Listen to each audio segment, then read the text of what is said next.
कर्ण महाभारत काल का एक ऐसा योद्धा जो अकेले पांडवों पर भारी पड़ रहा था, जिसे मारने के लिए तीनों लोगों के प्रभु भगवान श्री कृष्ण को छल करना पड़ा। तो आखिर कर्ण कौन थे और उन्होंने ऐसा क्या कर दिया था जिसकी वजह से भगवान श्री कृष्ण को ये कदम उठाना पड़ा। तो आज की वीडियो में हम इन्हीं सवालों के जवाब आपको देंगे, तो वीडियो में आखिर तक बने रहिए। वीडियो बहुत ही ज्यादा इंटरेस्टिंग होने वाली है। तो सबसे पहले मैं आपको कुछ चीजें क्लियर कर दूं। महाभारत का युद्ध कौरवों और पांडवों के बीच हुआ था और जो हमारे कर्ण थे वो कौरवों की तरफ से लड़ रहे थे। और आप ये जानकर शॉक्ड हो जाएंगे कि कर्ण पांडवों के ज्येष्ठ भ्राता मतलब बड़े भाई थे, सगे बड़े भाई। तो फिर आखिर कर्ण अपने भाइयों के विरुद्ध से क्यों लड़ रहे थे वो भी बताता हूँ, वीडियो में बने रहिए। कुंती माँ जो कि पांडवों की माँ थी, उनका विवाह हस्तिनापुर के राजकुमार पांडु से हुआ था। तो राजा पांडु से विवाह होने से पहले एक ऋषि द्वारा कुंती माँ को एक वरदान प्राप्त हुआ। तो वो वरदान इस प्रकार था कि कुंती माता किसी भी देव का आह्वान करेंगे, वो देव साक्षात प्रकट होकर कुंती माता को प्रसाद के रूप में एक पुत्र देंगे। तो अपने विवाह से पहले एक दिन कुंती माता सूर्य नारायण को जल चढ़ा रही थी और सूर्य नारायण को जल चढ़ाते वक्त उन्होंने गलती से सूर्य नारायण का आह्वान किया और सूर्य नारायण प्रकट हो गए और सूर्य नारायण ने उन्हें एक पुत्र का वरदान दिया। तो कुंती माता ने सूर्य देव से कहा, मैं इस पुत्र को नहीं ले सकती क्योंकि अभी मेरा विवाह भी नहीं हुआ है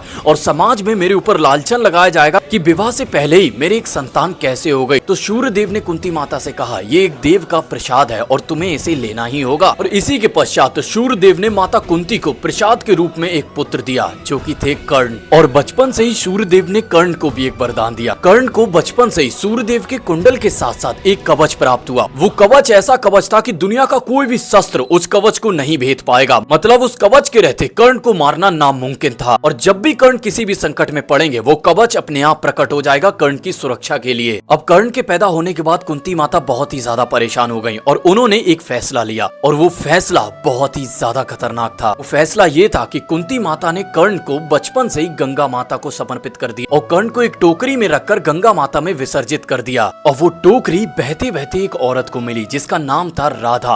राधा माँ ने ही कर्ण का पालन पोषण किया और कर्ण को कभी ये पता नहीं चलने दिया कि वो उनकी असली संतान नहीं है। अब कर्ण धीरे धीरे बड़े होने लगे और वो धनुर्विद्या में बहुत ही ज्यादा एक्सपर्ट थे। मीन्स जो तीर चलाया जाता है उसमें, और वो धनुर्विद्या और भी ज्यादा सीखना चाहते थे। इसीलिए वो गुरु द्रोणाचार्य के पास गए। लेकिन अब यहाँ पर एक प्रॉब्लम थी। वो प्रॉब्लम ये थी कि कर्ण एक सूत पुत्र थे, इसी वजह से उन्हें हर जगह से दुत्कारा जाता था, उन्हें हर जगह अपमान का सामना करना पड़ता था। तो जब हस्तिनापुर के सारे राजा पांडव और कौरव गुरु द्रोणाचार्य से शिक्षा लेने गए तो कर्ण ने भी ये इच्छा जताई कि वो भी गुरु द्रोणाचार्य से शिक्षा लेंगे। अब वो अपने माता पिता से हट कर गुरु द्रोणाचार्य के पास चले गए। गुरु द्रोणाचार्य ने उन्हें दुत्कार दिया। गुरु द्रोणाचार्य ने ऐसा कहा, वो सिर्फ और सिर्फ राजाओं को विद्या प्रदान करते हैं। इस बात से कर्ण बहुत ही ज्यादा नाराज हो गए और कर्ण ने गुस्से में आकर गुरु द्रोणाचार्य से उस दिन एक वादा किया, वो बहुत जल्द उनके सामने एज अ कॉम्पिटिटर खड़े होंगे और गुरु द्रोणाचार्य के जितने भी शिष्य हैं उन सबको पराजित करेंगे और उनका घमंड तोड़ेंगे। उसके बाद कर्ण सीधे परशुराम भगवान की खोज में चले गए। आप में से परशुराम भगवान को तो हर कोई जानते होंगे, जो लोग नहीं जानते वो गूगल कर ले। आप लोग चाहेंगे तो मैं उनके ऊपर एक पर्सनल वीडियो बना दूंगा, मुझे कमेंट बॉक्स में लिखकर बता दीजिएगा। कर्ण को ये बात पता थी कि कोई भी सूत पुत्र को धनुर्विद्या का ज्ञान नहीं देगा। इसी वजह से कर्ण ने भगवान परशुराम से एक झूठ कहा। कर्ण ने भगवान परशुराम को नहीं बताया कि वो एक सूत पुत्र है। कर्ण ने शायद परशुराम भगवान को ये बताया था कि वो एक ब्राह्मण है। एग्जैक्ट याद नहीं उन्होंने क्या बताया था, लेकिन उन्होंने कुछ और बताया, उन्होंने सूत पुत्र नहीं बताया। परशुराम भगवान ने उन्हें विद्या देना शुरू कर दिया। कर्ण ने भगवान परशुराम से धनुर्विद्या प्राप्त कर ली, जिससे वो सृष्टि के सबसे बड़े धनुर्धारी हो गए। लेकिन जो गुरु द्रोणाचार्य का संकल्प था वो ये था कि अर्जुन ही पूरी दुनिया में सर्वश्रेष्ठ धनुर्धारी कहलाएगा। एक दिन जब परशुराम भगवान विश्राम कर रहे थे तो कर्ण ने अपने गुरु को पत्थर पर लेटा देख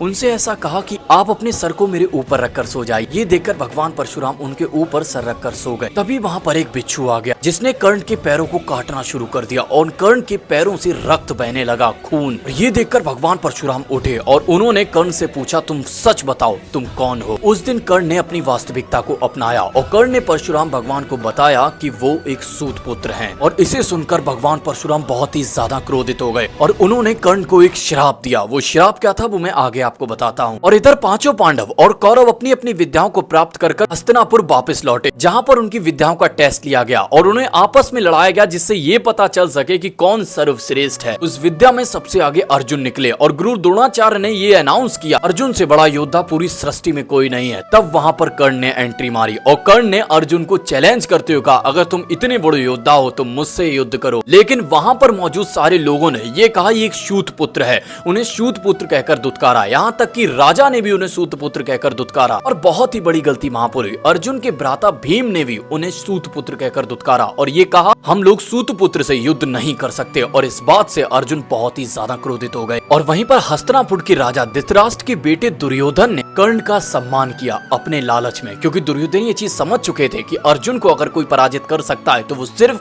कर्ण है। और इसी वजह से उन्होंने कर्ण से अपनी मित्रता बहुत ही ज्यादा बढ़ाई और कर्ण ने दुर्योधन को अपना राजा मान लिया और एक बहुत ही घनिष्ठ मित्र मान लिया। तो इन्हीं सब चीजों की वजह से पांडव और कर्ण के बीच मनमुटाव हो गया और कर्ण ने कौरवों मींस दुर्योधन का साथ चुन लिया। अब अगर मैं ये बीच की स्टोरी आपको डिटेल में एक्सप्लेन करूंगा तो वीडियो 2-3 घंटे का हो जाएगा। तो अगर आप चाहोगे तो मैं वो भी स्टोरी आपको एक्सप्लेन करूंगा, मुझे कमेंट बॉक्स में बताना। अभी फिलहाल हम कर्ण पर फोकस करते हैं। तो आगे चलकर कई ऐसे मौके आए जहां पर अर्जुन और कर्ण का आमना सामना हुआ और इसी वजह से कर्ण और अर्जुन बहुत ही गहरे दुश्मन बन चुके थे। और ये सब सिर्फ एक ही चीज की वजह से हो रहा था, कर्ण खुद के पराक्रम और खुद की शक्ति को साबित करना चाहते थे। वो बस समाज में थोड़ा सा सम्मान चाहते थे, लेकिन उन्हें समाज ने हमेशा दुत्कारा और किसी ने भी उन्हें उनके सामर्थ्य का मींस उनकी पावर का प्रदर्शन नहीं करने दिया। लेकिन कर्ण ये बात जानते थे कि वो सर्वश्रेष्ठ धनुधारी हैं और वो अर्जुन को हरा सकते हैं। अब हम चलते हैं सीधा महाभारत काल के ऊपर। जब द्रौपदी का चीर हरण हुआ तो वहां पर कर्ण कुछ भी नहीं बोले, शांति से खड़े देखते रहे और ये थी कर्ण की पहली और आखिरी गलती। इतना ज्यादा सामर्थ्य और पावर होने के बाद भी कर्ण वहां पर कुछ नहीं कर सके, क्योंकि वो अपने मित्र से कुछ कह नहीं सकते थे, अपने मित्र को आईना नहीं दिखा सकते थे। अगर वो चाहते तो वो द्रौपदी का चीरहरण रोक सकते थे और एक नारी का भरी सभा में अपमान होने दिया। वो ये बात जानते थे कि जो दुर्योधन कर रहे हैं वो अधर्म है, लेकिन